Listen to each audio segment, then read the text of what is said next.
Good morning, everyone. Uh, we are now going to start our instruction course 540, which is titled Target 20 by 20 in Cataract Surgery. We all, for our patients, always want the best possible uh, visual recovery. And we all want that patient next day should be seeing 20 by 20 with clear cornea, shining cornea, clear pristine cornea. And this is our aim. So I think by end of this instruction course, most of you will have your questions answered on how to achieve this target, which is foremost in mind of not only the operating surgeons, but also the patient who entrust their eyes to the ophthalmologist. So we have good speakers lined up for this. I'll cover perfect biometry. Then Dr. Santosh Bhide is going to talk on how to achieve consistent and reproducible results. Then Dr. Piyush Kapoor will talk on targeting the astigmatism and reshaping the cornea where we are off target. Dr. Neeraj Manchanda will talk on achieving 20 by 20 with PCR. And then Dr. Sachin Maholi will also cover topic on cataract surgery in post-retinal surgery eyes. And we'll also have a panel discussion to clarify some of our doubt and inform each one of us about what are the newer generation IOLs which are available. We all get confused with when to implant monofocal, when monofocal plus, EDOF, trifocal. So we'll all go through this jargon and try to arrive at what would be the indications of each type of these newer generation IOLs.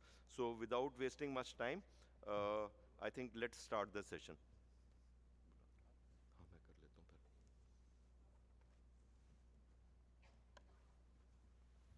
So Dr. Bhalla would be talking about the start of 2020, which is with a perfect biometry. A success to a good cataract surgery it starts with the perfect biometry, because once you are bang on your calculation, that is the key to success. Because all said and done, if a surgeon does a good job, but the biometry is not accurate, then the target is definitely deferred and we are off the target.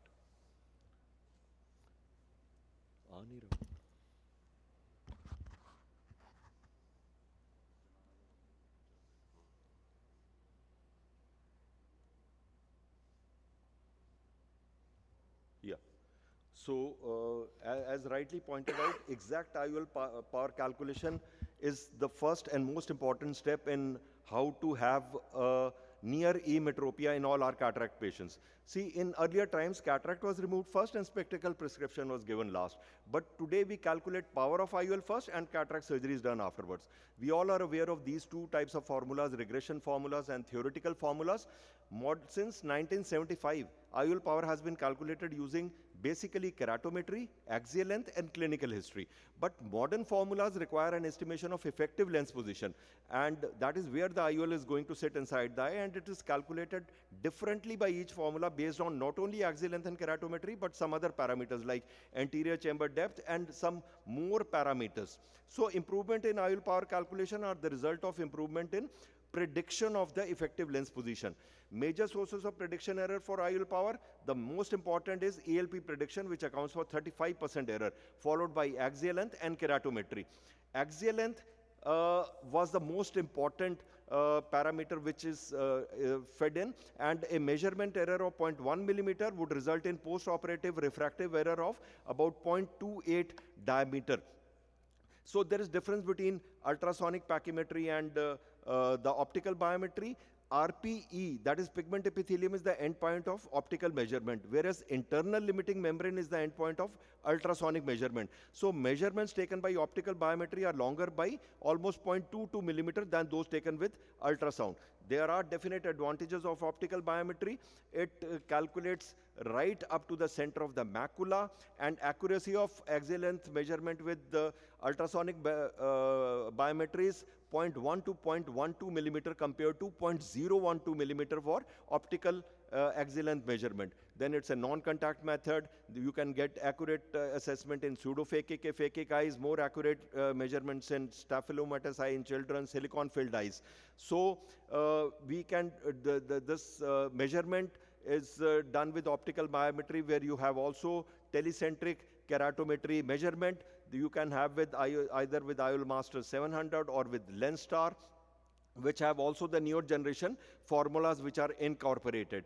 So the keratometry measurements are more accurate, anterior chamber depth measurements, axial length measurements are more accurate, although there is some concern in very dense cataracts, but the newer generation of optical biometers also take into account all these measures, which are the other important, second important parameter is keratometry, and 0.5 diopter error in keratometry will result in approximately 0.5 diopter postoperative error at spectacle plane. So keratometry becomes a very important parameter which is to be fed into the formulas, and it can be done with either of these instruments, manual, auto-K, Sheem plug, optical biometry.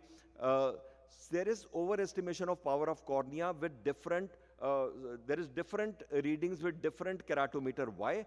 Because the cornea is prolate, and closer you measure to the center of the cornea, you get a higher reading because of the prolate shape. So you have to be aware that at what distance, at what diameter your keratometer is assessing. Like manual keratometry measures at 3.2 millimeter, auto at 2.6 millimeter, topography at 3 millimeter, orb scan can draw a circle at 2 millimeter and also take inside that readings at different diameters, 0.5, 1 and 1.5 millimeter.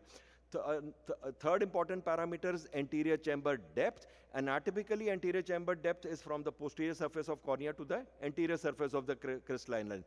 But in optical contest, it is from the anterior surface of cornea to the anterior surface of crystalline lens, and in some formulas the measure ACD is used to aid in the prediction of effective lens position, as in Barrett Universal 2 formula.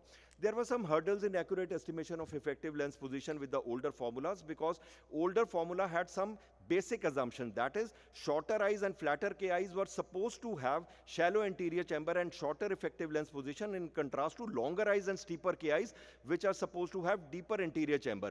But Holliday taught us that there are 9 types of eyes.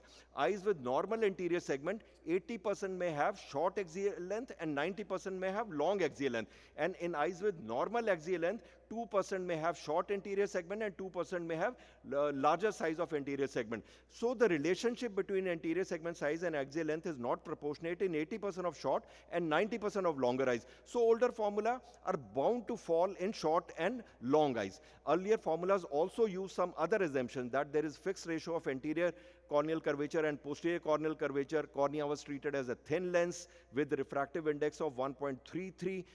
Actually, it is 1.37. Cornea was treated as a sphere, but it is a prolate.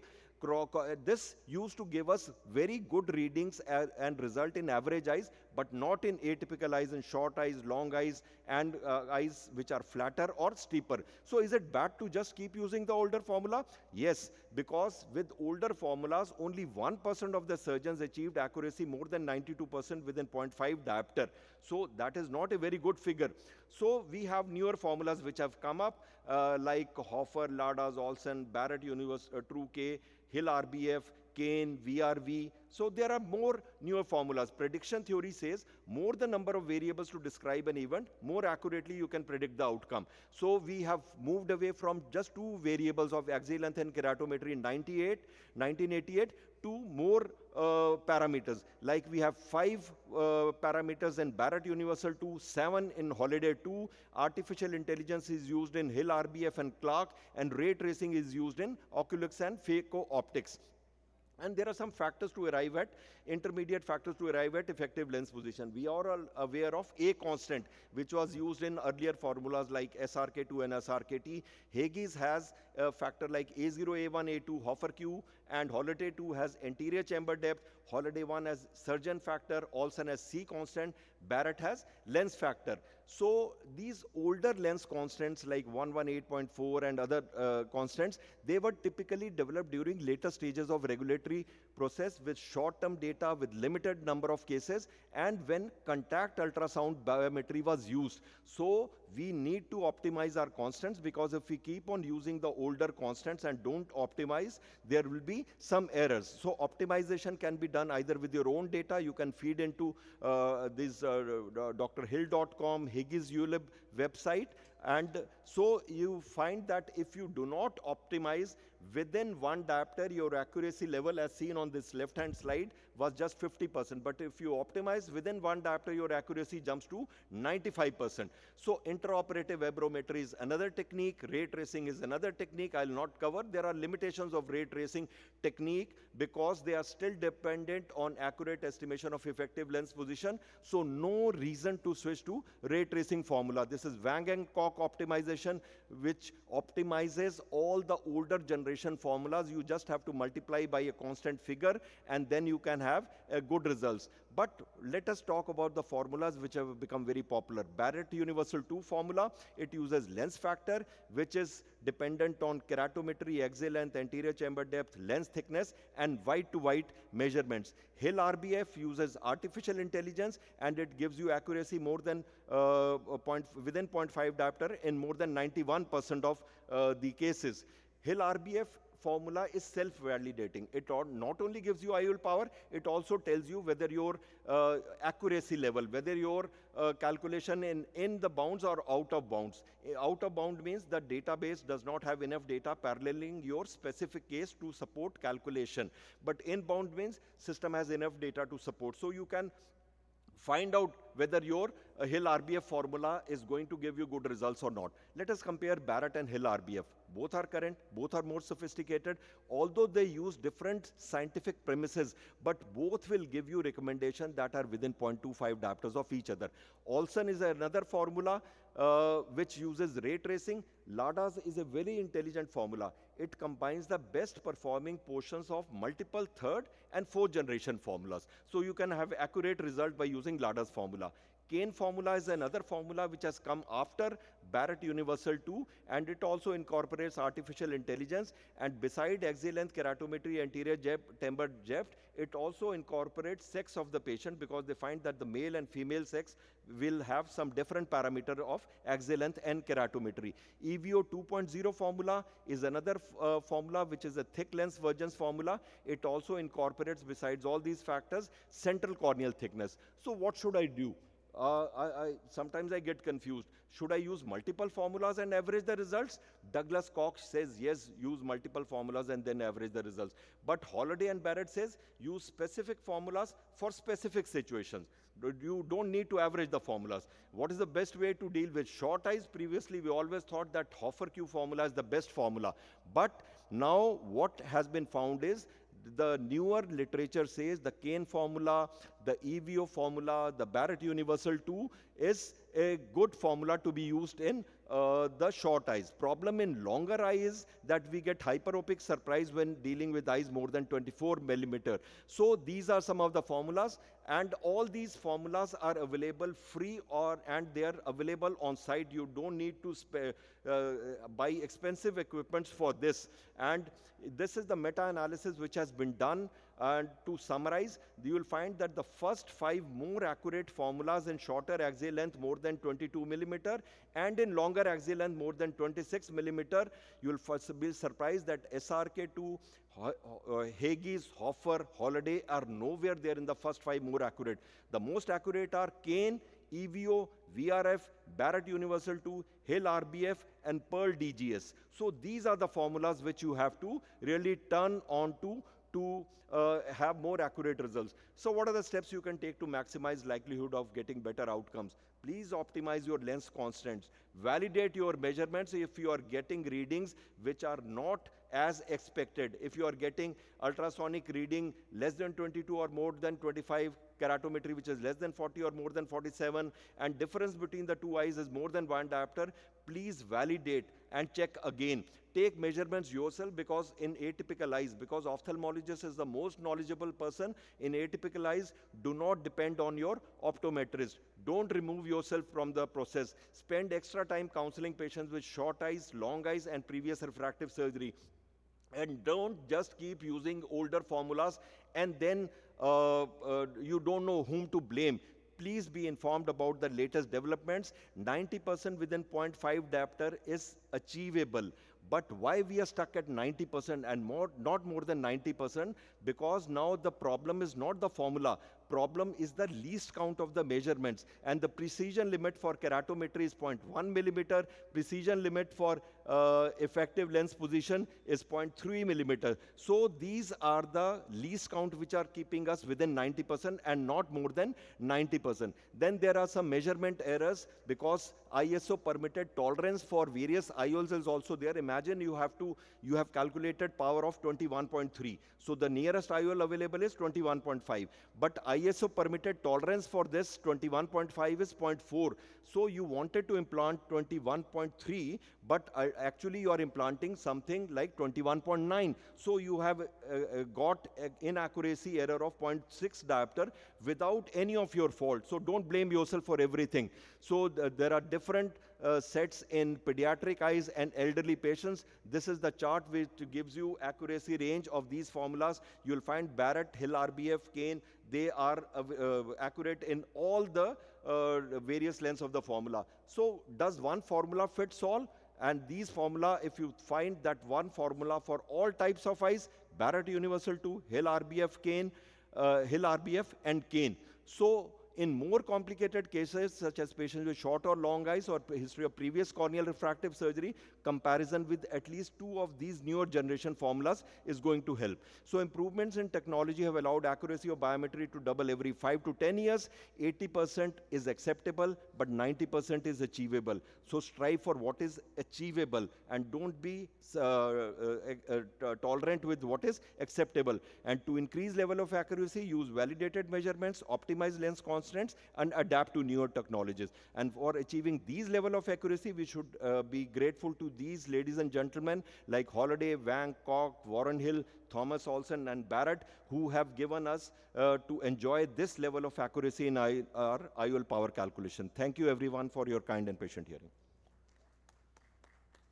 Thank you, Dr. Bhalla, for just such an extensive overview on biometry. So one thing I'll just like to ask you, that if you give us one formula, like which fits in the most, like when you say 90% of an accuracy, what is the take-home message out of it that which should be fitting the most of the eyes? I've now started using mostly in all my patients Barrett Universal 2 and Kane. And these formulas you just have to download and in any of your phones also, feed in the data and you'll get the reading just within 1 minute. Even if you don't have optical biometer, don't be disturbed. You can have very good axial length measurement with immersion and then feed in your data into your phones and you'll get the reading with Barrett Universal 2. Same is true with Kane. You can have this thing, estimation of IOL power with these two formulas. Even it very well fits in the extreme of the eyes, the very shorter ones and the very longer ones. Exactly, exactly. So the second enigma which lies with most of us, because now in the newer generation, as the age is advancing, and our LASIK patients are actually increasing and we are getting lot of post-refractive surgery eyes. So how to actually go about in these cases is again a big dilemma, that what is to be done in post-RK, post-LASIK. So is there any particular SOP you follow for these patients? Yeah, here most important thing is estimation of the keratometry. So keratometry you can do either with, I think here you required corneal topography, you do Scheimpfleck testing so that you have the accurate power and the access, and then these you can feed in your data. ASCRS calculator is very good guide, and then you can also use Barrett TrueK, which I think we do these two, and then you can see the average the results, and depending on that you can decide. Yes, so Barrett TrueK is the most well accepted and most accessible thing, where you don't have to do much, and any of the equipment, the optical biometer where you have an access to Barrett TrueK gives you a bang on calculation. And secondly, the ray trace formulas like the Olson and the Oculix also give you a very good overview. And in fact, in these eyes, I would say that none of the single formula would fit the best. So actually, we must take an average out of multiple formulas, and as we optimize our A constant over the period of time, we see that how and which particular IOL power is fitting in in most of these, and which formulas goes the best. So you take an average out of most of these, and then you are almost at your 90% accuracy. Exactly. Can I ask one question? It's a very simple question. In many patients on auto-K and IOL master, again do two times, three times, same reading is coming and they are different. I don't have the access to the pentacam. So what should we do? Which reading we should take? There's a difference of at least one diopter between two types. I think here we also have to be aware that the ocular surface disease has to be optimized. Lot of these patients where you get different keratometry readings even on repeated examination, please don't do IOL power calculation on the same day. Put this patient on good lubricants so that you find that the optical surface is nicely optimized, and then you do keratometry maybe after week to 10 days. You will be surprised you get different keratometry reading after you have treated their ocular surface disease. So that is what I follow, because if you keep on getting different readings on the same day, don't take that reading. Treat this patient for ocular surface We have disease. given lubricant for 7 days. Still, it is almost similar. There is a slight change, but reading in the IOL master and auto-K are still different by 1 or 1.2. Then I'll go with the IOL master. No, sir, I would just add on in this that you need to optimize your equipments for that. There may be an error with the calculation of your IOL master. There may be a error with your auto-ref also. So better is you go in for multiple instruments in these cases and try to see that which of your instrument is giving a better accurate reading and try to optimize that. Because all these instruments, they definitely need a regular calibration. And we in our busy practice sometimes just forget over it that when was our last equipment calibrated. So these may you not, I would say that go with one particular thing blindly, but just try to optimize your equipment and understand that which is giving you a better reading. IOL master we normally optimize once in a week. It's a compulsory. Yes. And same thing happening with immersion biometry and IOL master. Axial length is different from immersion. Not the standard expected one, large difference. There is always a difference between an ultrasonic A constant No, and that an is there. optical A I'm constant. taking And into that that. is that is because of this kind of a difference itself. In the axial length measurement. In the axial length measurement, because ultrasonic may give you a little different reading as it does not go up to the depth of the RP layer and as compared to the IOL master, which will give a little extended one. Yeah, that is there. Taking into account of this factor, still there's large difference because axial length is an important parameter. Suppose there is a big difference between immersion and IOL master. Should we go for IOL master? Again, I'll go with Piyush. Then if there is a large error, it should not be there. Large should not be there. It should A not be there. minimal Small error is can be there. understandable. Then we have to optimize our equipments. We have to calibrate. Then something is there. Large error should not be there. Thank you. So can we have the next one? Just add one thing, Dr. Bhalla. All reading should be taken in undilated pupil. So it should be Very avoided true. in dilated pupil Very true. because you get more errors with that. I think keratometry should be done the first thing before you put any drops on the patient's eye. That is because things may change. So always see to it that once the patient enters and you have to do this cataract workup, it should be a virgin eye where you have not put any drops inside the eye. So after having done a perfect biometry, we proceed with the perfect surgery. Dr. Santosh Binde is not here, but his presentation is with us. Dr. Santosh ki play kar. Dr. Santosh unfortunately had to rush back because of some family medical emergency. So his presentation will be played. So in order to give a 20/20 result to our patient, we need to be very consistent in our surgery and our results have to be reproducible.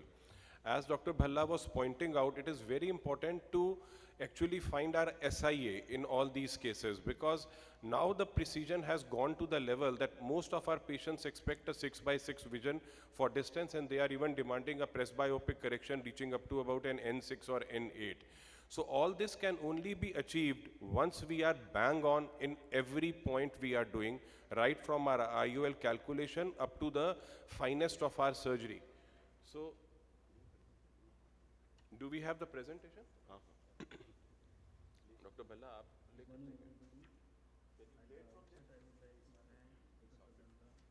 Sound is not coming.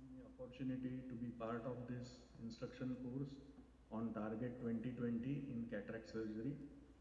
Apologies for not being here physically because of the rescheduling of the flight. I am going to talk on perfecting surgery and giving consistent and reproducible results. We all know that cataract surgery is the most prevalent surgical procedure of all the medical specialties which is performed worldwide. More than 20 million surgeries are performed every year, and phacoemulsification with intraocular lens implant in the capsular bag is the gold standard of care. Phacoemulsification gives excellent anatomic and functional outcomes, and we all know that cataract surgery has evolved as a refractive surgery with very high patient expectations. So we have to perfect the technique, and we have to give consistent and reproducible results in almost all the cases. To achieve this, a proper preoperative evaluation is a must. Thorough slit lamp examination, intraocular pressure assessment, and assessment of the anterior chamber depth. We have to watch for corneal opacities, watch for dense arcus, evaluation of ocular surface, and to rule out dry eye. It is most important, especially whenever we are going to use premium implants. And another important point which I feel is often neglected is we have to look for zonular stability and to rule out zonular instability to avoid intraoperative surprises. A topography, if we are planning a toric implant or a toric multifocal implant, detailed examination of retina with OCT examination, and proper selection of anesthesia is also important before we start the surgery. It also depends on the type of the patient and type of the cataract and hardness of the cataract.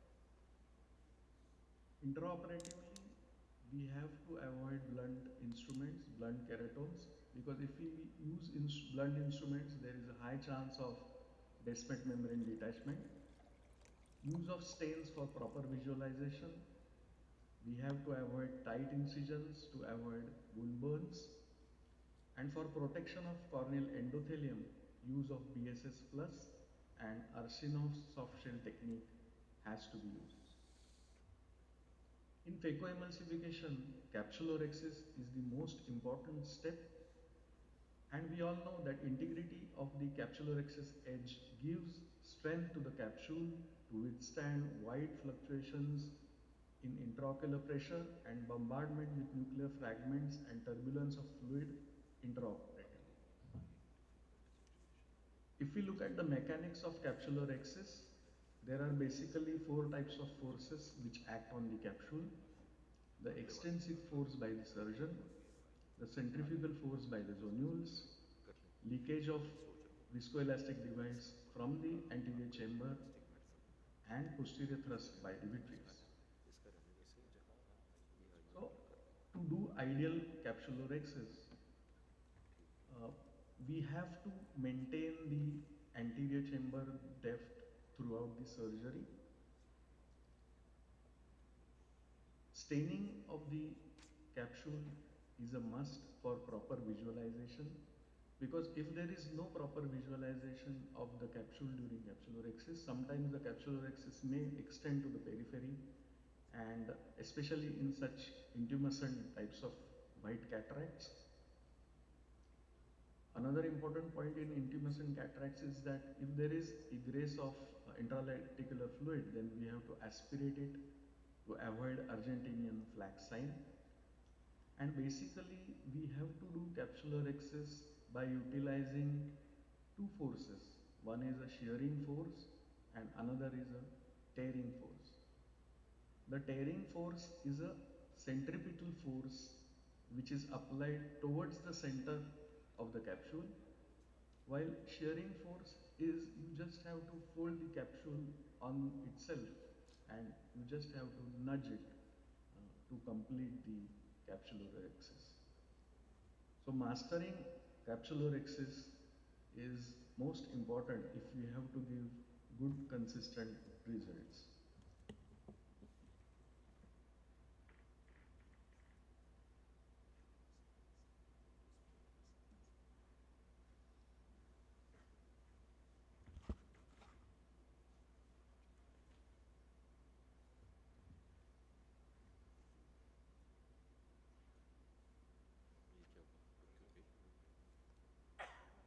Presentation रुक गई यार, आगे करो।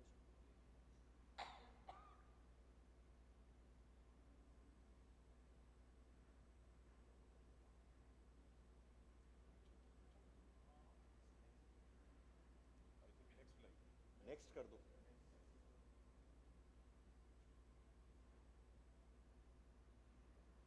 Ideal capsular axis has to be properly centered on the visual axis, and it should be of 5.5 to 6 millimeters in size, and it's better that it should not extend to the periphery. After capsular axis comes nucleus management, and that we have to plan depending on the grade of the nucleus. You can use either 4-quadrant technique, stop and chop technique, or direct chop technique, whichever works best in your hands, you have to use it. But I feel the safest technique is a stop and chop technique. If you have access to a higher end machine with Ozil torsional phaco, it is always better because there is less liberation of oxidative stress which can damage the corneal endothelium.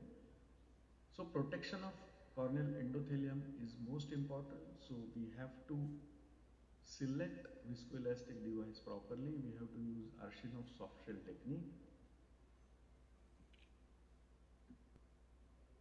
So this is a grade 4 cataract, and I am using a Infinity machine. It's an Ozil torsional phaco. So a groove is created in the center, then I have rotated the nucleus,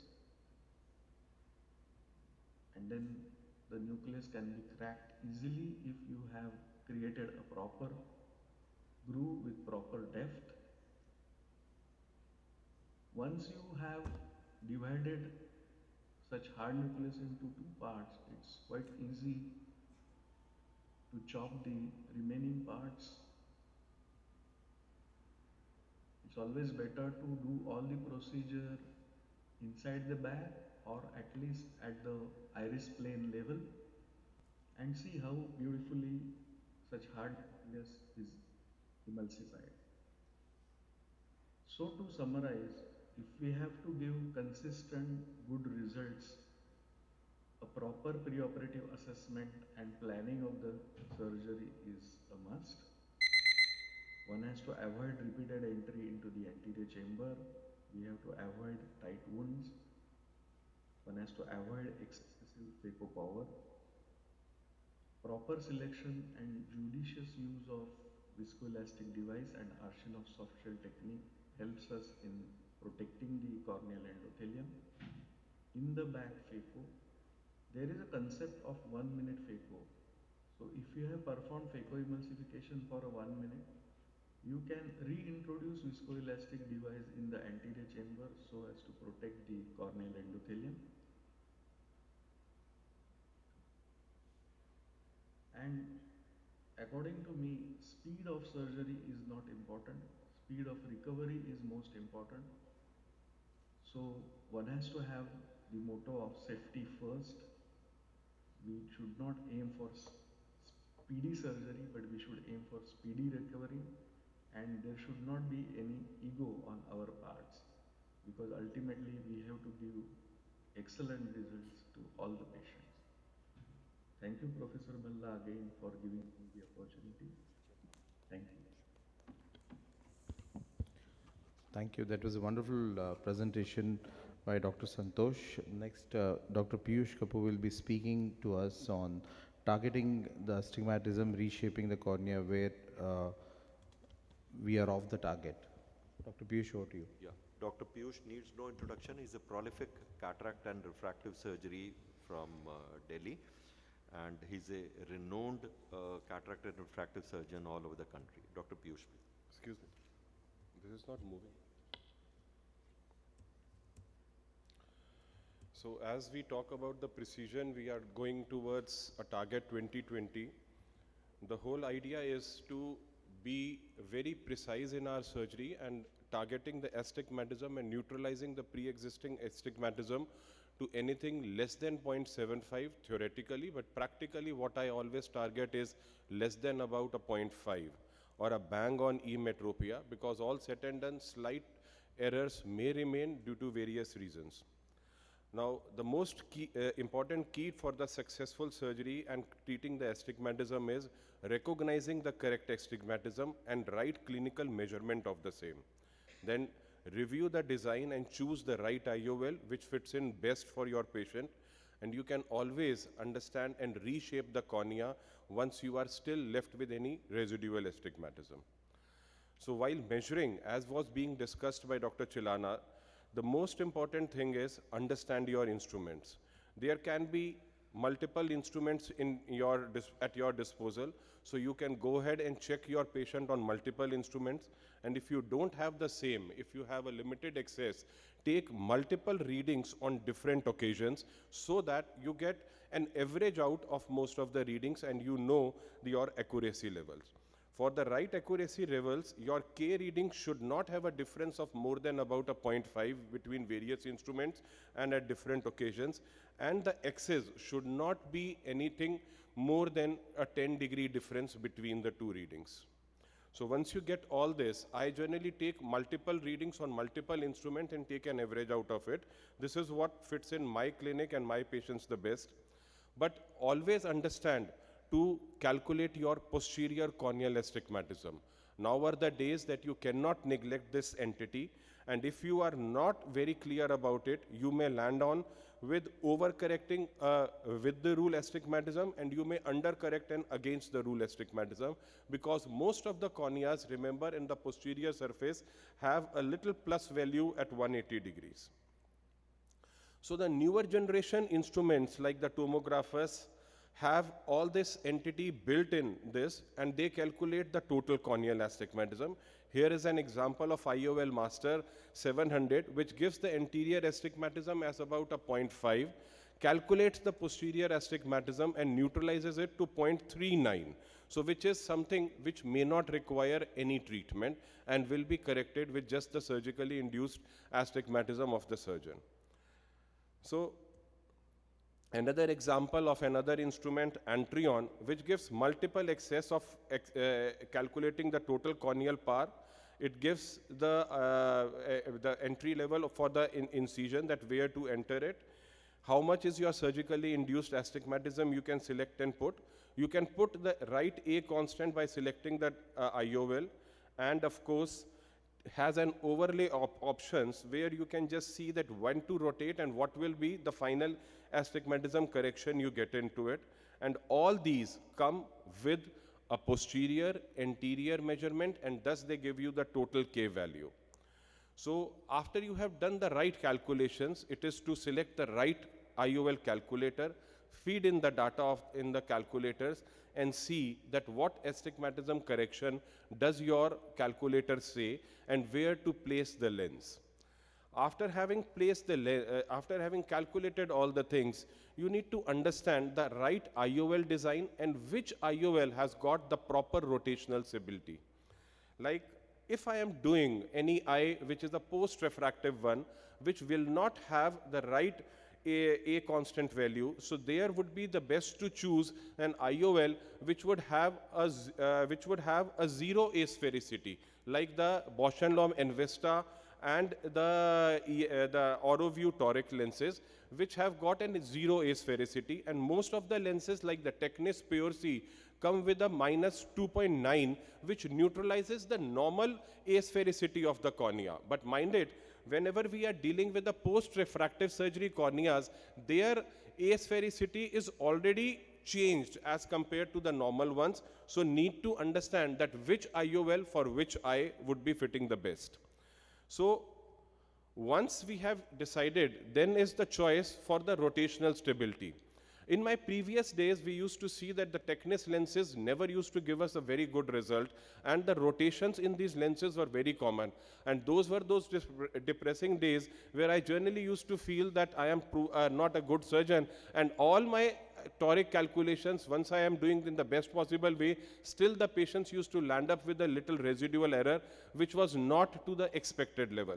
But after the introduction of the newer generation Toric 2 platform with the Technase and the with the Technase and the Pure C and the iHands ones, which have a frosted haptic design.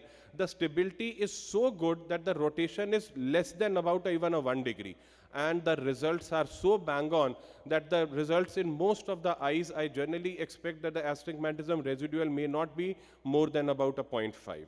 So the IOL design is something very important, and it is not only the surgeon's placement which would decide the lens stability. Here is just a small video to show how to plan a toric lens. So first is placing the patient and taking the right markings on the eye. You can do it by various ways, like once you take the patient on the slit lamp, you make a horizontal beam, and you can manually mark the 0 and 180. Or you can take a bubble marker and just make the patient sit straight and just place the bubble marker at the right alignment to get the 0, 180. And second is just identifying the right 90 degree and where you can just make the mark easily. So different techniques are available, but you need to decide what is most comfortable for you, and you need to select the same. After having put the right markings, you take the patient in the OR, place the ring, and take the desired plane where you need to place the IOL.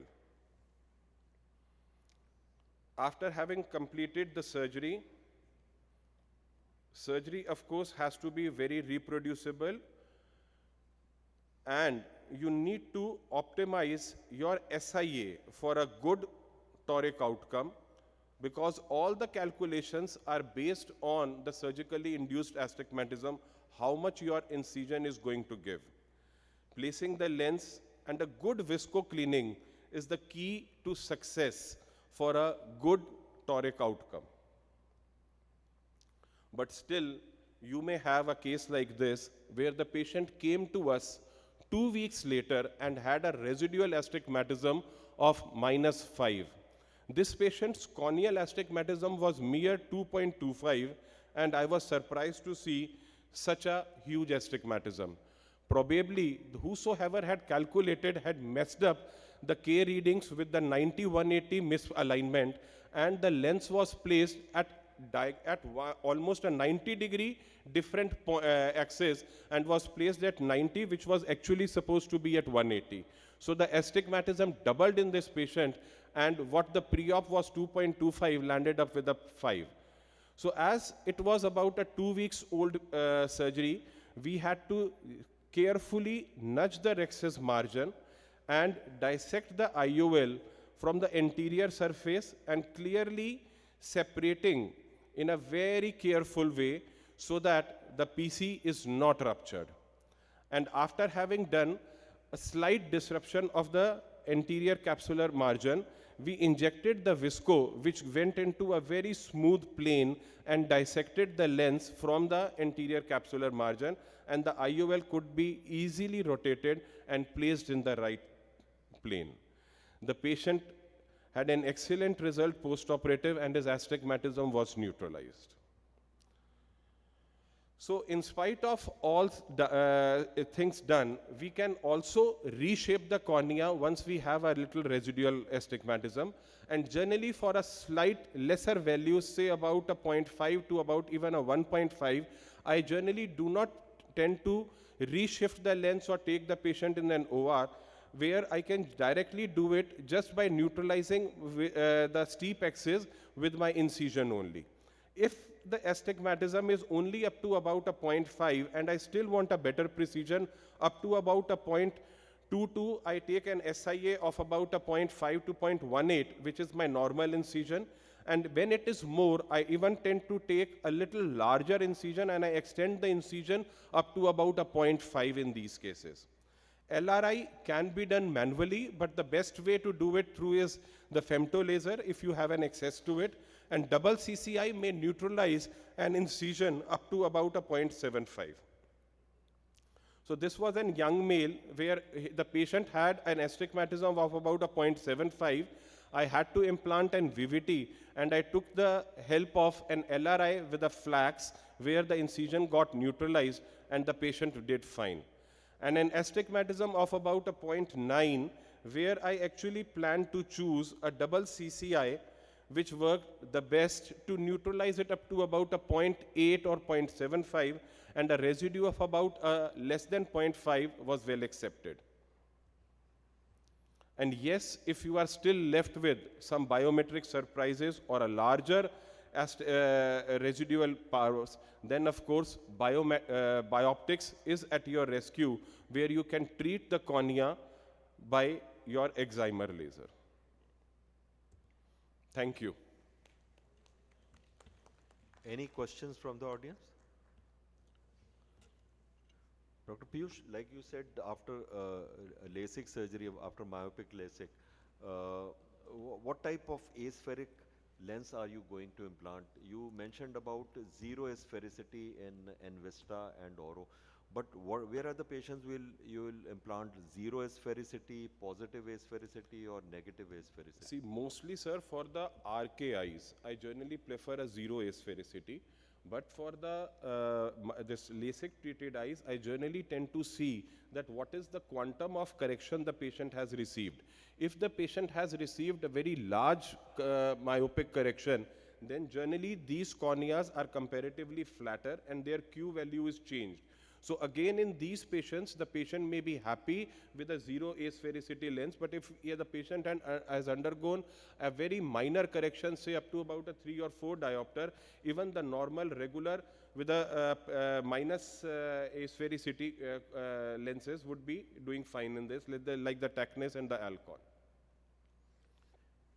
Yeah, and one thing is, if patient has undergone hyperopic LASIK, the conventional spherical lenses will do much better than aspheric lenses in these patients. Yes, yes, yeah. The conventional, because in them the cornea is in the opposite side. In the opposite direction. Yeah. Thank you. So now, can I invite Dr. Neeraj Manchanda? And Dr. Neeraj Manchanda is also going to cover very important topic, how to achieve 20 by 20 with PCR. Whenever we have PCR, we are worried that what we go into a panic mode, and we had promised patient everything that you are going to see unaided 20 by 20. So Dr. Neeraj is going to tell us how we can achieve that. Good morning, everybody. Thank you, Dr. Bhalla, sir. Thanks to the AIOS APO organizations for inviting us here, and we are sharing our experiences with you, and hopefully it will be beneficial for the whole society. So basically, I am a cataract surgeon as well as a vitreoretina surgeon. I practice both at my clinic and the hospital. And I would be basically talking about how to tackle in case of problems when we are doing cataract surgery. So what are the risk factors for PCT? Like we were all talking that pre-operatively there can be assessment, fairly well assessment made, poor visualization, bad cornea of a patient, any posterior polar cataract, any post-traumatic cataract with a subluxated lens, a small pupil which is not dilating, weakened zonules already like in a pseudo-exfoliation case, or a post-traumatic again, or in vitrectomized eyes. These are some kinds of cataracts that we must be very, very careful with to begin with, because we should always be cautious. If you are not a very confident surgeon, try not to do these kind of cases under topical anesthesia, because these days we are doing mostly under topical. These kind of cataracts can be better done under a local anesthesia. In case of problems, handling will be much easier. So what are the predisposing surgical factors? Surgery can also cause the problem. The poor surgery, or sometimes the rhexis does not become the size you intended to be made. It could be extended capsular rhexis because of intumescent cataract, uncontrolled hydrodissection. These are the factors that can lead to this problem. Surge in the faulty machine, running after small pieces, and improper IOL insertion. So PC rent can happen at any stage during the surgery. Even at the end, during irrigation aspiration also, once I have faced a PC rent when we think that everything is done and surgery is over. So what are the signs of impending catastrophe? So these are, when you are operating, you must be very careful. Although we are doing at a good speed these days, still sudden deepening of the anterior chamber, everything going well, suddenly the chamber deepens, inability to rotate the nucleus. These are warning signs. Then you must stop, think for about 10-15 seconds, is something gone wrong, try to rotate the nucleus, dipping of one pole of the nucleus, and altered reflex in the periphery. These are some of the signs that can really warn you, and then you can go slow or wait. So what an anterior segment surgeon can do? A PCT zonal dialysis can happen at any stage, like I told before also, it can happen with any surgeon at any stage, and not to panic.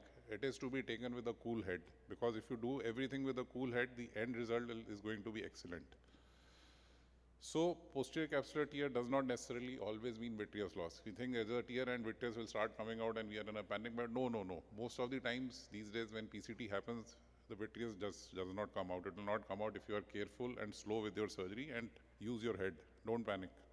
So how to avoid vitreous loss? Maintain the anterior chamber, go slow, don't let the AC collapse, use viscoelastics liberally, use of viscoat, dry aspiration, and in case of zonal dialysis, use a ring.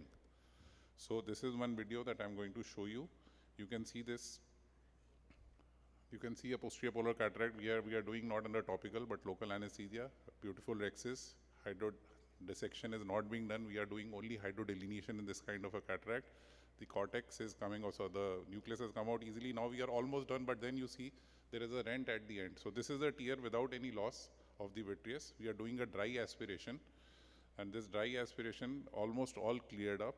At the end, I'm trying to extend the rexis, you can see, so that we are able to put the IOL in the bag, but somehow could not complete the posterior rexis. So what we did, a central cleaning of the vitreous and then putting the IOL in the sulcus with a capsule, with a optic capture. So you can see at the end beautifully oval shaped rexis, and this is the optical capture, and the end result is very good in such kind of surgeries. The patient hardly knew anything has happened, and so that was the end result. A very good surgery, very good 6x6 vision. And what happens if there is a vitreous in the anterior chamber? There should be no phaco aspiration. You should withdraw the phaco probe, but slowly. Don't let the chamber collapse. Keep the phaco on, and you can fill with the other hand the viscoelastic in the eye. Clean the vitreous around the nucleus. Dry vitrectomy and visco-assisted vitrectomy. These are some of the things that you must note. So the basics of management, like I was telling, is we should not withdraw the phaco probe immediately. In case we have detected this thing, try to fill up the anterior chamber with this viscoelastic with the other hand, and never let the chamber collapse if we want the vitreous to remain inside. Once it starts coming out, then it is more of a mess. So conventional methods are to be condemned. All machines, phaco machines these days are mostly available with pneumatic cutters and good speeds also. So don't pull before cutting. These are the methods we used to do with a sponge, or even with a cotton bud we used to do the vitrectomies. But these days it is not advisable. All of us do have machines with, and cutters should be available. Whenever I have given this talk in other podiums also, I have always told that you must be ready with an automated cutter that fits in your machine, and if there must be a new cutter available. What people do, they use it once, then they ETO the cutter, and when they want to open it again, it will not work because the visco has blocked the cutter and it will not work again. So it is always preferable to have one new cutter with you in case of emergency. Automated vitrectomy is the choice, not the manual vitrectomy. Only if you don't have automated vitrectomy, then we say. So why cannot I do an automated anterior vitrectomy? It is all in the head. It is a very simple procedure. You can all see more videos on the YouTube these days. Information is easily available, and should not be a problem with any of the good anterior segment surgeons. If you are a good anterior segment surgeon, anterior vitrectomy is not an issue. So the basic principles of anterior vitrectomy is cut before aspirating. Never try to pull out. Never pull out anything that is coming. Cut and then aspirate. No hydration. If you hydrate, it will go into the vitreous, the fluid, and will push out the vitreous. Balance the fluid egress. Very important to balance. What is going in should come out. No extra going in, so no extra coming out. So direction of the cutter should be anterior, not posterior, because you might sometimes hold the iris and cause a big tear. And section and anterior chamber should be the vitreous free zone. That is our end result. The section and the anterior chamber should be vitreous free, and automated anterior vitrectomy again with a new cutter is preferable, and bimanual irrigation and cutting is preferred even for anterior vitrectomy. Remove the vitreous completely from anterior chamber and bag, free the corneal and scleral wound, and free the pupil. These are some of the very, very basic principles for anterior vitrectomy, because most of us are anterior segment surgeons here. This is another video I am showing you. You can see that this is a moderate size pupil, almost a grade 3 cataract. And we are doing, this is the hydrodissection being done. So you can see in this video, everything going on well. It is already in the mind that this case there might be some problem, but where we expected the problem didn't happen at that stage. The nucleus is coming out. You can see it is a relatively hard nucleus, not grade 4, but at least grade 3 plus. And now the epinucleus is coming out, and we thought that everything is almost over. And now you see what happens. See, the phaco probe has held the capsule. That is where the rent has happened. Everything going on smooth, and suddenly the capsule has been caught by the phaco probe, and then we are doing a dry vitrectomy. So the thing is not to panic. Anything, anytime happens, you are able to tackle it easily. Any good anterior surgeon, like I'm saying, will be able to tackle the fluids, the vitreous, the residual cortex very easily. So again, you are seeing we are doing a limited anterior vitrectomy. I'm showing the cutter. The face of the cutter is facing up. And this is how you are cleaning up the central part where the rent has happened. Little bit of vitreous remaining inside the globe only. The vitreous has not come out. We are clearing up and trying to, after clearing up the vitreous, we are again doing the aspiration. So if the vitreous is sticking around the cortex, you can do the cutting first and then again remove the cortex after that. So you don't have to really worry about it. Most of this, the cortex will come out, it will not go in, and then we are placing the IOL at the end. So more ticklish problems. So that was only, you have seen these two videos. You are seeing that only the slightly cortex is left and we are clearing up. Sometimes the whole nucleus, half nucleus or one piece of the nucleus is there and it mixes up the vitreous. This is a real problem. Don't run after the mirage. Don't try to pick up the nucleus from inside. Don't use wire vectis. If you try to go after the nucleus pieces, it will be a disaster. Don't do that. Are you a qualified vitreoretinal surgeon? You can convert same time. The surgery can be easily converted. You go from the posterior segment, never try to pick up the pieces from the anterior segment. If the vitreoretinal surgeon is handy, call him, he will finish the surgery. But don't panic. Even if you don't complete this kind of surgery at the same time, just close up the wound. If you can clear up, if there is vitreous coming outside, clear up the section, that's it. Leave everything, don't put the IOL, doesn't matter. The vitreoretinal surgeon will do the surgery, complete it, and be rest assured, even within 1 week after the surgery, the results that come after the surgery will be almost perfect. So you don't have to really worry what has happened to, but you must explain the patient. You have to tell the patient the truth, what has happened, and tell him this is a problem that can happen once in a while. So this is what is going to happen. You'll need a second surgery and it will be all done. So what you can do is only anterior vitrectomy, cortical cleaning. IOL you may or may not put if you are confident with your surgery. So what you should not do is try to remove the nucleus pieces with the phaco probe. Some people try to push in the phaco probe into the vitreous. That is disaster because that will be really terrible. And do not put in the wire vectis. Very, very important. Trying to fish out the pieces. So your present imperfect handling may make your future tense. So this is another video. This is a very old video, around 20 years old. I was in my hospital. I think just finished my residency as a new consultant. And this is where the rent has already happened. The recording systems were not that good. It's a very old video which I have put. So you can see we are trying to clean up the mess. There is vitreous. And we are still in the early learning, not learning phases, already a consultant. But you can see the big nucleus there. It is going down. See, it has gone down. So now it has gone down, let it go down. Don't fish after it. After that, we can go to the vitreoretinal surgeon and do it. And then suturing the wound. The very, very old video. So just to show you not to go, if the nucleus is going down, let it go down easily, calmly. The vitreoretinal surgeon, it is a very easy job for the retinal surgeon to do it. So message for the surgeons is, do not fish for the nucleus. Thorough anterior vitrectomy, automated is the rule. Always keep an automated cutter, fresh new piece in your almirah, and remove the cortex with dry aspiration. IOL insertion only if you are confident of a good anterior vitrectomy. You're not confident, rhexis is not intact, forget about it. Any kind of anterior lens or even a scleral fixated lens can be put on later. And refer to a vitreoretinal surgeon in case you can't do any of the above. Everything will be done easily, calmly, and I am very confident that with good results. Thank you very much for your patient hearing. Thank you. Thank you, Dr. Neeraj. Very nicely summarized that you don't need to panic, don't pull out the probe, maintain the chamber, don't let it collapse, and free your anterior chamber of vitreous and vitreous tags. Yes. And then only place the IOLs. You can do the staining of the vitreous with triamcinolone, or you can see whether the vitreous is round, the pupil is round or not, and then only place the IOL, 3-piece IOL, in the sulcus if you are confident enough, and don't fish for any nuclear pieces. Please refer your cases to vitreoretinal surgeon and see that the patient, like he very nicely said, don't make the future tense. Your future and that of the patient should be Perfect. Thank you, Dr. Neeraj. Thank you. Thank you, sir. Now we have Dr. Sachin Maholi. Dr. Sachin, we are thankful to him for coming all the way from Belgaum. He is a practicing and renowned vitreoretinal and cataract surgeon at Netra Darshan Hospital, Belgaum. And he is going to talk on cataract surgery in post-retinal surgery eyes. Dr. Sachin. A very good morning to everyone. Thank you, Dr. Balla, for that kind introduction and having me in this IC. Well, these cases have been increasing nowadays because either it will be a combined surgery or a post-retinal surgery when you want to plan a cataract with a silicone oil removal. So you need to know certain things in this case because these cases will present with a set of different problems preoperatively, intraoperatively, and postoperatively. We'll just go through this individual aspect in my talk now. So what we have to assess preoperatively is, what are the challenges we need to know is we need to assess their vision properly to prognosticate. Fundus assessment becomes difficult if there is a dense cataract, oil-filled eyes, and high myope cases wherein you can't see periphery very well. So these are the challenges which you have to know.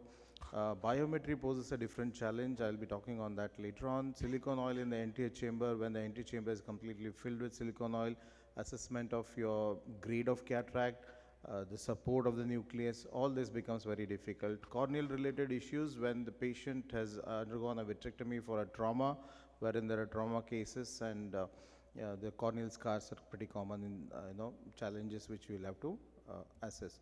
So biometry in an oil-filled eye becomes a challenge where most of these cases wherein you have all these biometers which have a silicone oil-filled eye mode.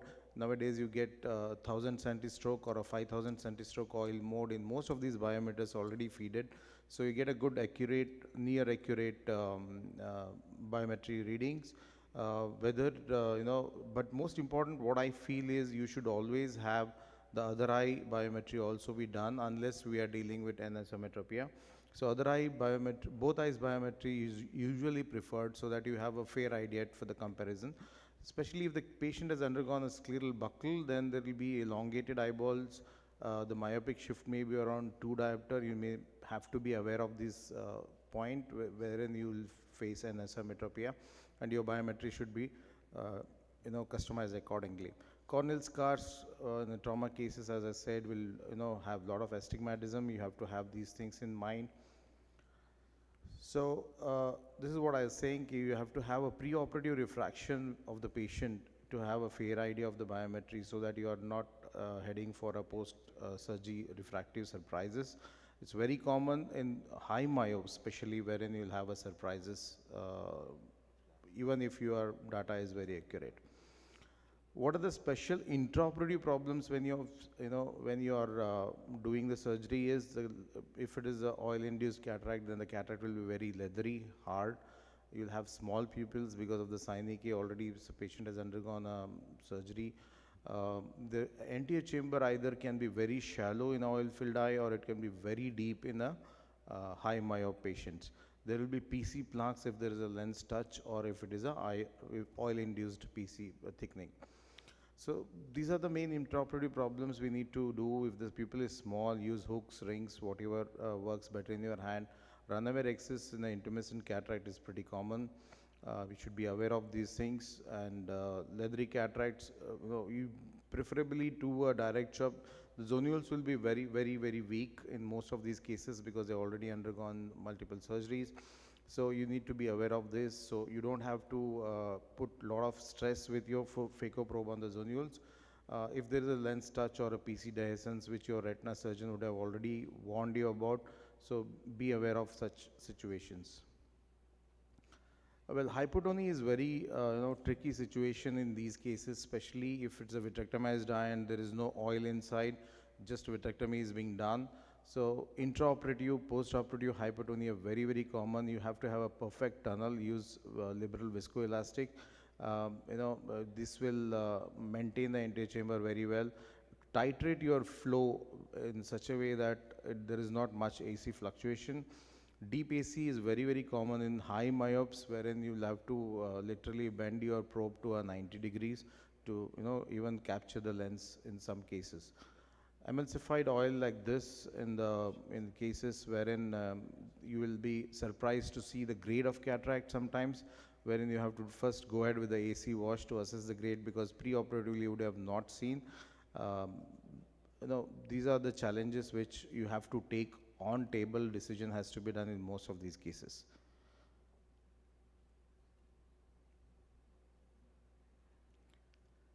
So when you're designing your section also, you need to have a careful 2-step, 3-step tunnel with a sharp keratome. Don't use blunt instruments, which is already discussed in the last talk.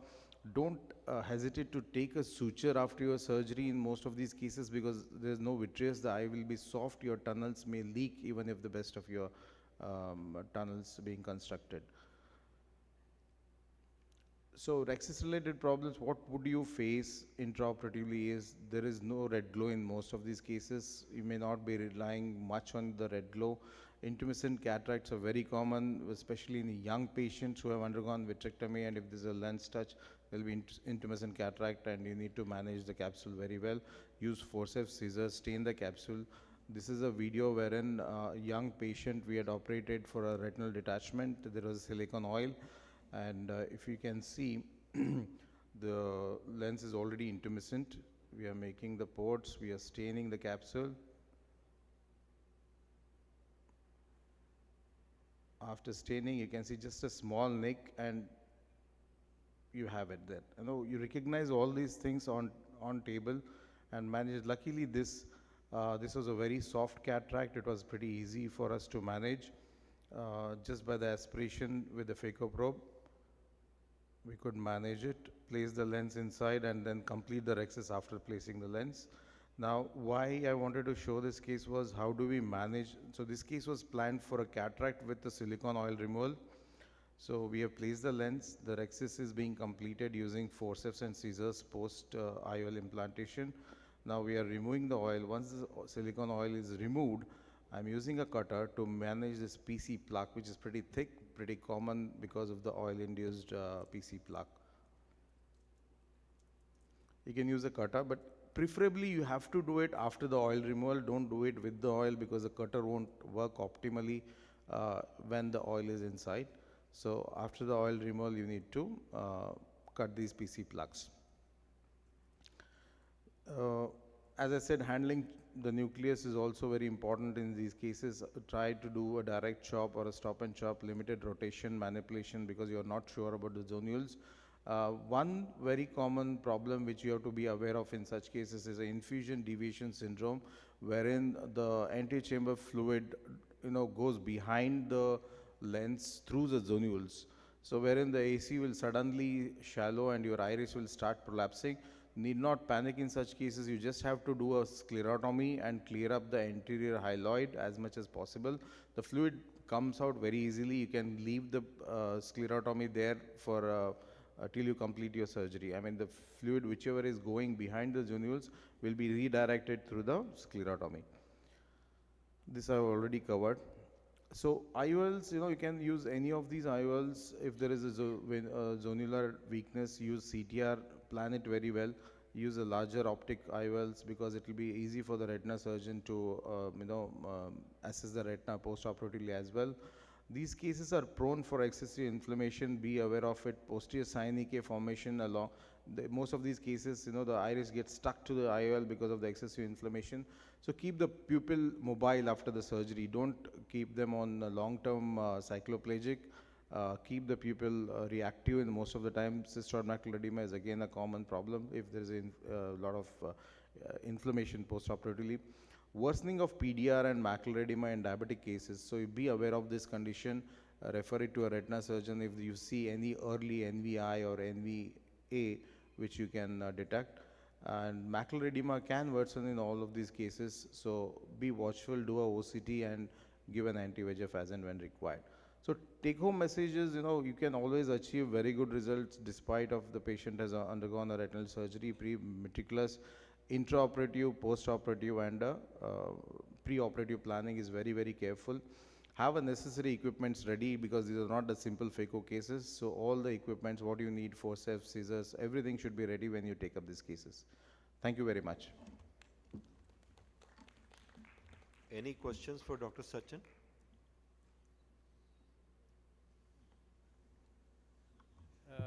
When is oil-filled eye, do you do in a two-step procedure? Like you remove the oil first and then do the cataract surgery? Not necessary. You can go ahead with the same. So biometry, what will be the difference of the No, IOL yeah, power? most of these biometers come with the silicon oil mode in place. So these formulas. Sometimes if we'll not, the other eye we can take or. Other eye we can. We always you should get the other eye done in all these combined cases and rely on a pre-operative refraction what the patient had. Especially in cases if you are dealing with diabetics. Because few times you have got a refractive surprise when you do combine. Yes, it is very common in myopes, wherein the RD itself will, hamper your biometry reading if it is a preoperative also you have done. So, very high myopes that you will have surprises. Unless you are dealing with an anisometropia, if there is an anisometropia, then it becomes a big challenge. But otherwise, other eye and this eye as well you can do. Biometry should not be the only thing which should prompt you to take it separately. You can do it separately as well, but preferably you can do it with cataracts, the same setting, yes. Yeah. Can AC maintainer be helpful in some of the condition like hypertonia or suspected PCR during the RD surgery? Yeah, see, basically, most of your phaco machines now come with a very good flow control. So AC maintainer makes no added advantage. Only if you are doing, if there is a PCR, when there is a rent in a post-vitrectomized eye, and you are unable to remove the cortex completely, or you need additional this thing, it can be challenging because you're pushing the fluid in two ways again there. It can shallow the AC immediately if there's a PCR already. So AC maintainer may not be required in most of these cases. You don't use it as a. No, not required. I wanted to add one thing about the IOL. Sir was talking that if you have a huge doubt about the IOL bar, you can always tell the patient, I'm planning oil removal and cataract removal. IOL can be put the next day. So you can do a biometry after the surgery, and maybe next hour also you can do it. In some cases where you feel there is a lot of doubt, patient is always happy with that. He'll never say no to a good IOL because putting in the IOL, wrong calculation, removing it and then again putting it, it is better not to put it, that surgery. Do a phakic biometry and then do it. So it is as easy as that. And do you give anti-VEGF with the cataract surgery or you plan 1 week before cataract surgery? You can do it with the cataract surgery itself based on the indication what you are talking about. If it is a diabetic macular edema, and you can do it on table as well. We don't have to do it 1 week prior, but it is always advisable to do at least 2 weeks prior because you have an optimal macular edema reduction, and the anti-VEGF stays in the eye till the post-op recovery is also there. Even the calculation of the IOL power also may change. Anti-VEGF will not change your IOL the power. macular edema. No, not really. It's just few millimeters, so I don't think it will change much. Unless it's a massive edema, especially in cases of RVOs, when there's a CRVO or BRVO you're dealing with, then probably yes, I agree with you. So, till the time we have presentation ready by Dr. Alkesh. Dr. Piyush, there are a lot of questions about achieving 20 by 20 in cataract surgery is not only dependent on your IOL power calculation, your management of astigmatism, then how to tackle PCR, post-retinal surgery, post-keratorefractive surgery. What is your take on, there are a lot of questions on what IOL to be implanted. Gone are the days when you were just satisfied with monofocal IOLs. Now there are a lot of this thing ophthalmic jargon in the name of monofocal plus. We have EDOF, trifocal, multifocal. So we'll just like to have a brief presentation by you on this topic.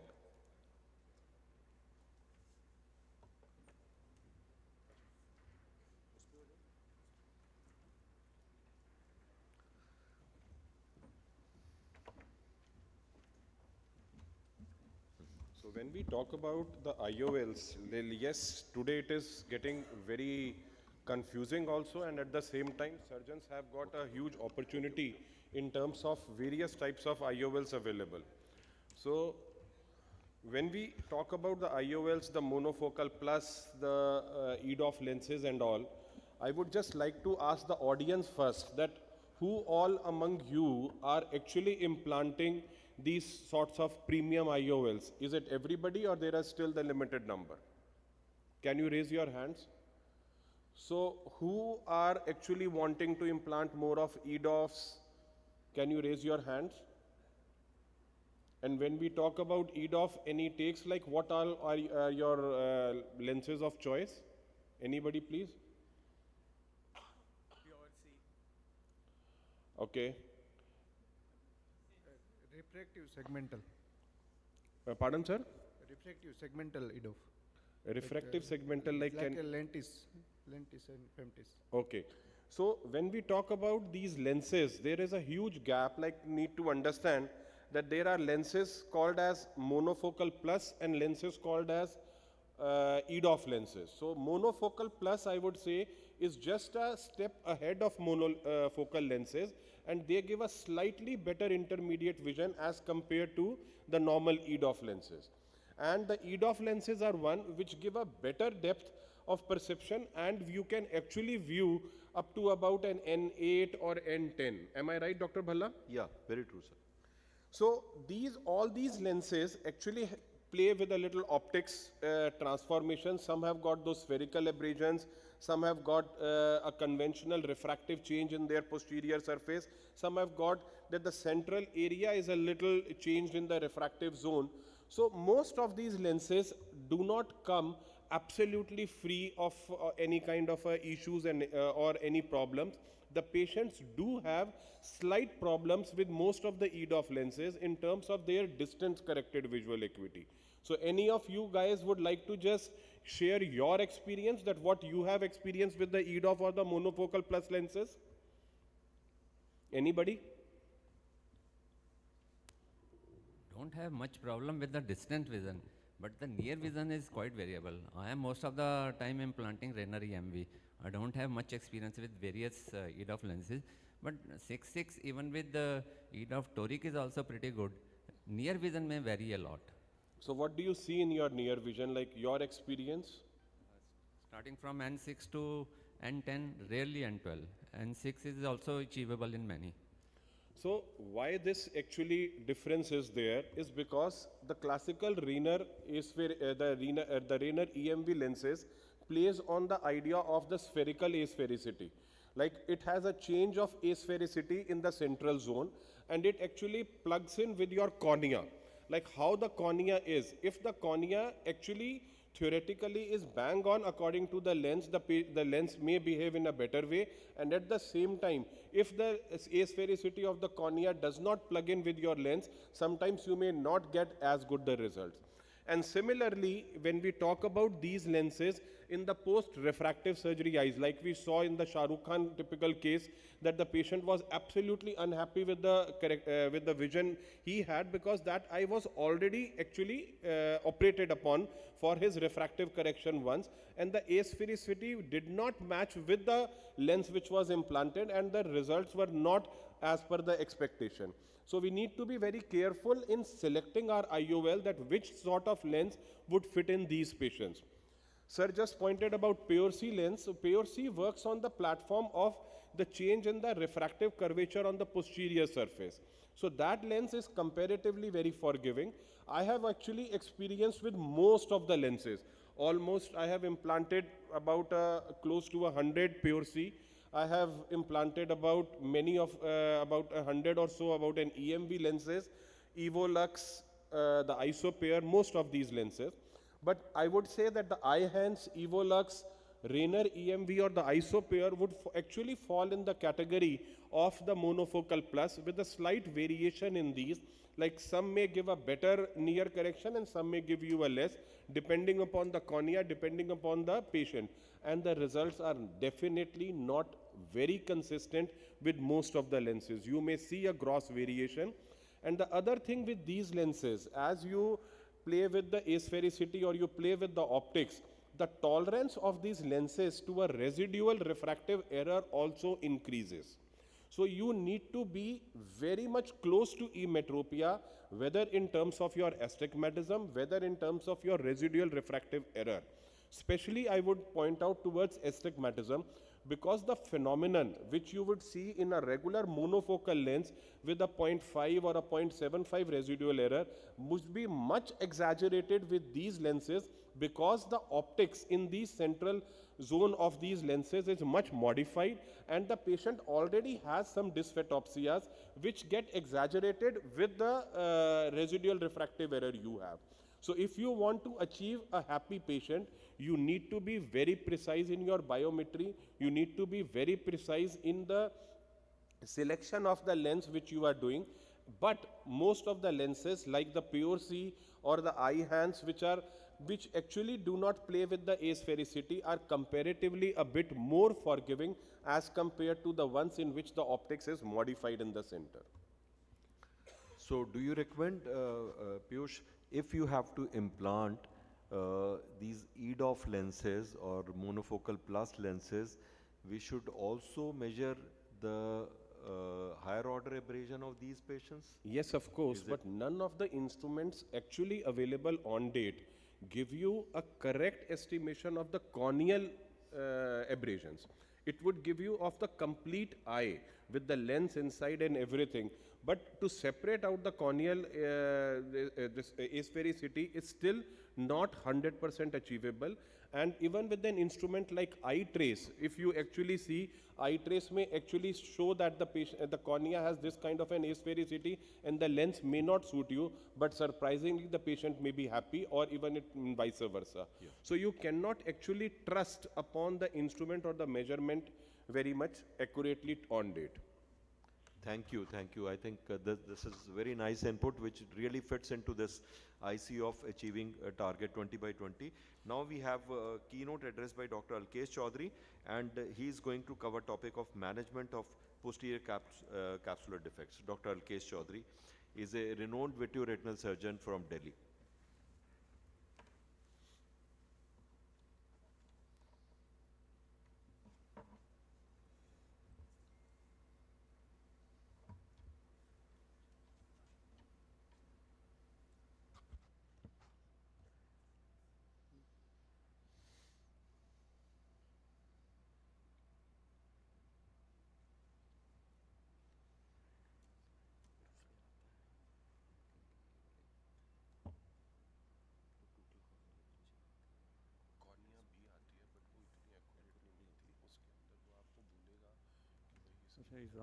Okay. Good morning, dear friends. I thank you, Dr. Balla, giving this opportunity to speak on the PCD, is a posterior capsule defect, and how to manage these cataracts in adult.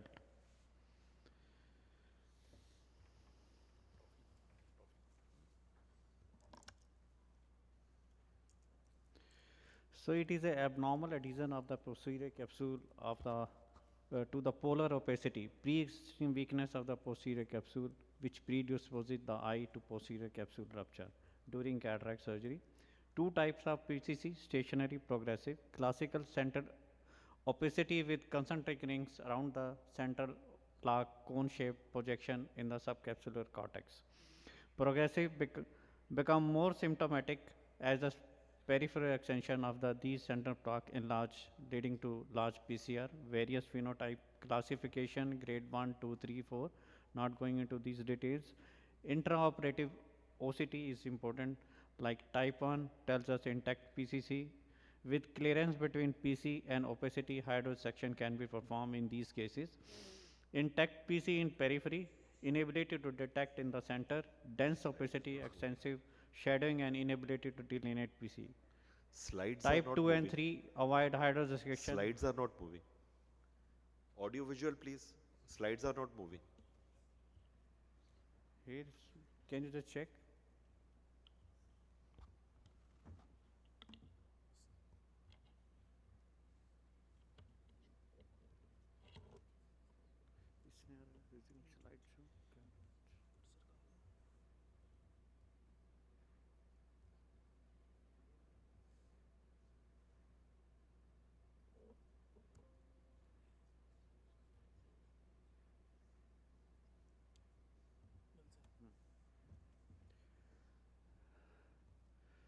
So it is an abnormal adhesion, just predispose the eye to the posterior capsule rupture during cataract surgery. So intraoperative OCT, avoid hydrosection in type 2, type 3, only hydrodelineation. Clinical presentation usually present early, mean age is 20 to 63 years, increasing glare night, driving difficulty in reading fine prints. Risks of PCR highly variable, higher in older studies 26 to 36%, lower in now new studies because of better understanding of surgical technique. Preoperative counseling is very important to these patients. Increased risk of a PCR or nuclear drop and the possibility of retinal intervention, as well as prolonged surgical duration. Often these cataract may be associated with the posterior capsular plaque capsulotomy, which should be explained to the patient. Unilateral PPC, particularly those from childhood, may be associated with amblyopia and therefore visual prognosis may be guarded.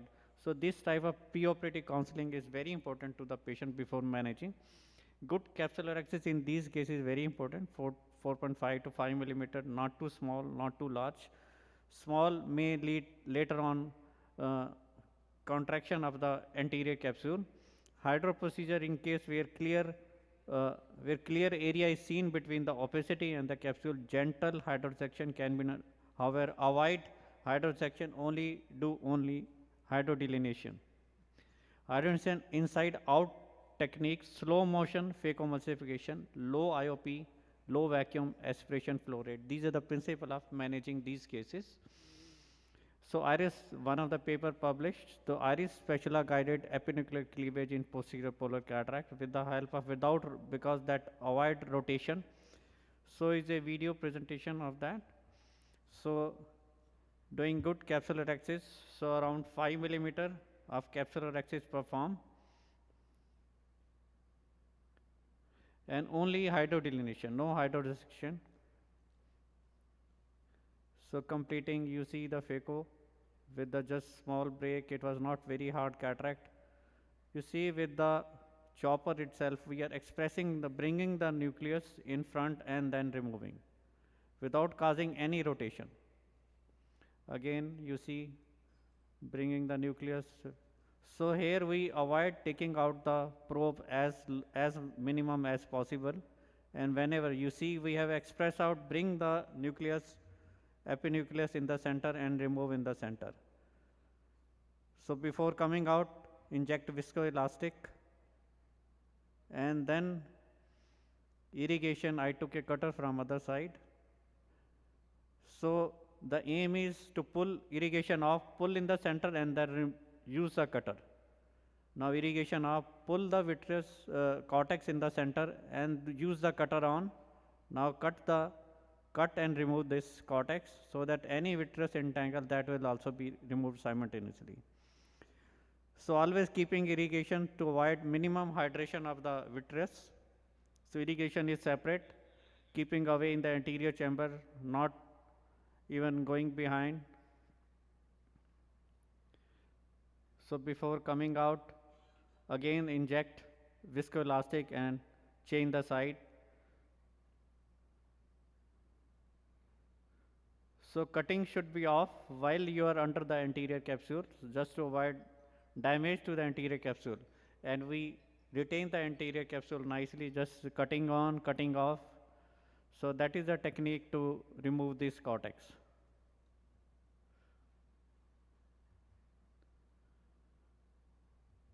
So once all of the things are removed, so you see as well as does the vitrectomy and remove this whole of the cortex. And now you can see a large posterior capsule defect. Now before coming out again, we inject viscoelastic, take out this small piece. So now this is 100% cleaning of the things. Now we going after injecting viscoelastic, this is again a DOF lens we put in the sulcus with a optic haptic capture. See, we do minimum rotation of anything, just place in the sulcus and doing optic haptic capture.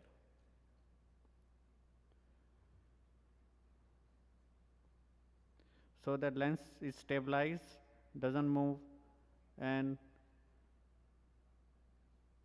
so this surgery is over. Coming to another case, again a posterior polar, typical posterior polar.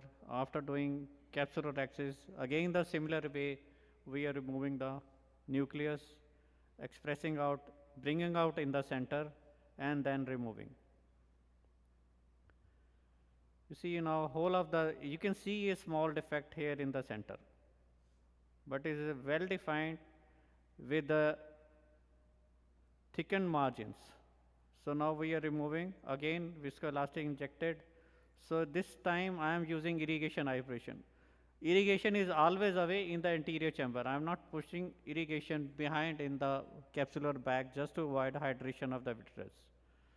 So changing hand again after injecting viscoelastic, you see whole of the nucleus, epinucleus has been removed, but the defect remained the same, it didn't extend at all.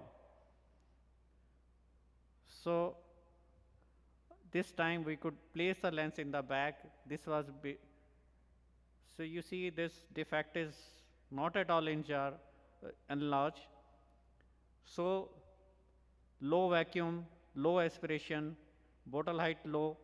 So all these factors, this is how it prevents the further enlargement of this defect.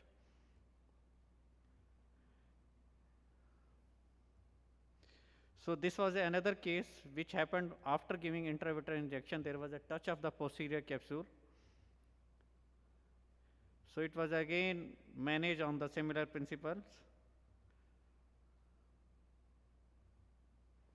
After doing capsular axis, so finally we are removing the cortex, epinucleus. You see in the end there is a large defect, but we managed so well, and in the end we put the lens in the sulcus. So in this case we just convert the, other option is we can convert the posterior capsular rent into the posterior capsular axis. So after removing everything on the same principles, you see with the help of a small forceps, we are converting the PC into the posterior capsular axis. See, nicely it is done, and doing the anterior vitrectomy. Once this is all done, we can place the lens again in the bag.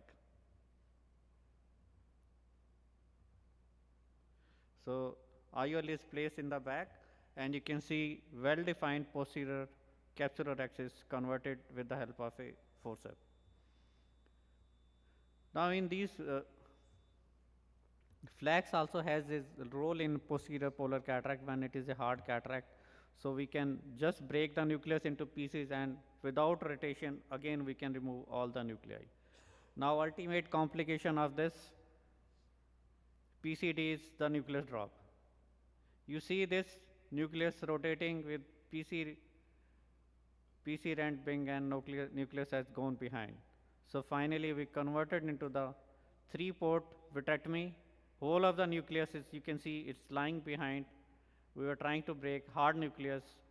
Now with the help of a phragmatome, after doing vitrectomy and inducing PVD, we are doing with the help of a phragmatome, again dividing the nucleus into small pieces and eating with the help of a phragmatome.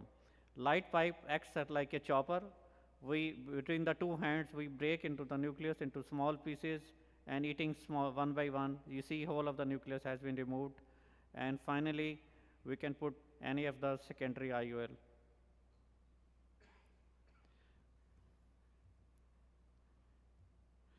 So summary is a proper clinical slit lamp examination, dilated is very, very important. Plan well OCT in cases with doubt.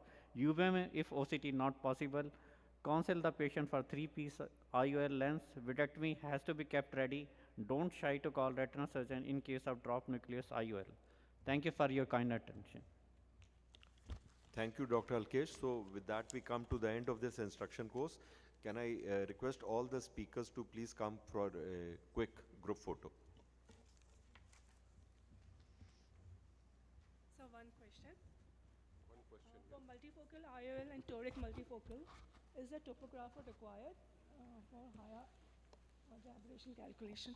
Multifocal and toric multifocals. Yeah. No, topographer may not be required. You need to have a good biometry, and preferably an optical biometer would work the best in these cases. So, but there are different types of optical biometer, like NIDEC, the basic, and then the higher ones, IOL 700. So, which is See, most of the Optimal. optical biometers are good, but when it comes to which is the best, it is like which has the best of the features in them. Like calculating the total corneal astigmatism is the key to a good biometry. It should have an access to all the latest new generation formulas like the Barrett Truque, Hill RBF and all. And you need to assess the machines. Like, I won't name the particular machines, but there are a few which claim to give you a very good biometry. But when it comes to the practicality, they may be a little 0.25 or a 0.5 plus minus. So you need to calibrate, you need to just take the reviews from various surgeons, your colleagues and all, that which is working the best, and you need to decide which biometer will work the best. Okay, and with your experience, like once you start using a particular machine, you need to just see and calibrate for yourself that what kind of a biometric readings you are getting in these patients, what are the end results for that, and you can optimize your A constant accordingly.